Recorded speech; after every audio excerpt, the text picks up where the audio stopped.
Hi all, I am Dr. Santosh, maxillofacial surgeon.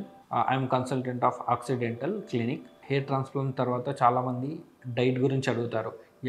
Diet is main important of the hair transplant. ఎందుకంటే diet వల్ల hair అనేది fall అవ్వకుండా ఉంటుంది. డైట్లో ఏమేమి తీసుకోవాలంటే హెయిర్కి కావాల్సింది ఏంటంటే ఫెరిటిన్ అంటే ఐరన్ అని అంటారు, తర్వాత కాల్షియం, తర్వాత జింక్, తర్వాత మెగ్నీషియం, మాలిబ్డినం, అమైనో యాసిడ్స్, ఇవన్నీ హెయిర్కి కావాల్సింది ప్రోటీన్స్ అన్నమాట. అది కెరాటిన్ అనేది హెయిర్ ప్రోటీన్ అన్నమాట. ఇప్పుడు అమైనో యాసిడ్లో ఏమి ఉంటాయి? సిస్టీన్, వాలిన్, ల్యూసిన్, అయోసిన్, ఇవన్నీ ఉంటాయి. ఇవన్నీ కెరాటిన్ ఫామ్ చేస్తుంది. కెరాటిన్ ఫామ్ వల్ల హెయిర్ అనేది గ్రోత్ అవుతుంది అన్నమాట. బ్లాక్ కలర్గా ఎక్కువ హెయిర్ థిక్కెనింగ్ అనేది పెరుగుతుంది. అందువల్ల డైట్ ఏమేమి తీసుకోవాలంటే స్ప్రౌట్స్ తీసుకోవాలి. స్ప్రౌట్స్ అంటే మొలకలు.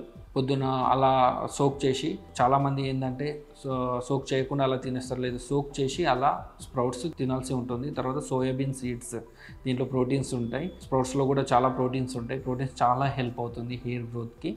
అండ్ వెజిటేబుల్స్, గ్రీనీ వెజిటేబుల్స్ తినాలి. గ్రీనీ వెజిటేబుల్స్ అంటే ఏంటంటే cabbage, tomatoes, radish and bottle gourd juices, bottle gourd curries, ఇవన్నీ మీరు తినచ్చు.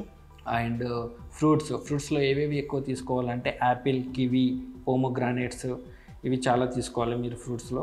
అండ్ వాటర్ మిలన్ కూడా హెల్ప్ అవుతుందండి మీకు. అండ్ రాగి జావా అనేది చాలామంది ఏంటంటే ఊర్లలో చాలామంది చిన్నప్పుడు రాగి జావా, ఈ ప్రాసెసైజ్డ్ ఫుడ్ ఇవన్నీ తీసుకోకపోయేవాళ్ళు. ఎందుకంటే వాళ్ళకు విలేజెస్ చూసుకుంటే హెయిర్ ఇప్పటికీ ఉంటుంది. వాళ్ళ ఏజ్ అయినా కానీ వాళ్ళకి ఏంటంటే హెయిర్ థిక్కెనింగ్గానే ఉంటుంది. వాళ్ళది ఏంటంటే వాళ్ళ ఫుడ్లో కాల్షియం, ఐరన్ ఇవన్నీ ఎక్కువ ఉండేవి. ఫెరిటిన్, మాలిబ్డినం, జింక్ ఇవన్నీ ఎక్కువ ఉండేవి. అలా రాగి Java very helpful for calcium. And one glass milk is equal to 2 calcium tablets. And tablets కూడా అవసరం లేదు, calcium tablets only glass milk తీసుకుంటే ఎంగేజ్ వాళ్ళకి అంటే 30 to 40 years వాళ్ళకి ఈ మిల్క్ ఈజ్ వెరీ హెల్ప్ఫుల్. ఇదండి డైట్. ఇలా డైట్ మేము ట్రాన్స్ప్లాంట్ చేసిన ట్యాబ్లెట్స్తో పాటు ఈ డైట్ అనేది మెయింటైన్ చేయాలి. నాన్ వెజ్లో ఏంటంటే చాలామంది అడుగుతుంటారు, నాన్ వెజ్లో ప్రోటీన్ ఉంటుంది కదా.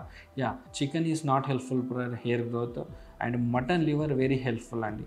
మంత్లీ ఒకసారి మటన్ తీసుకోండి. మటన్ లివర్ ఒక 4 to 5 pieces. అండ్ చాలామంది ఫిష్, అవన్నీ దాంట్లో ప్రోటీన్ ఉంటుంది, కాల్షియం ఉంటుంది. ఇది హెయిర్ గ్రోత్కి చాలా హెల్ప్ అవుతుందండి.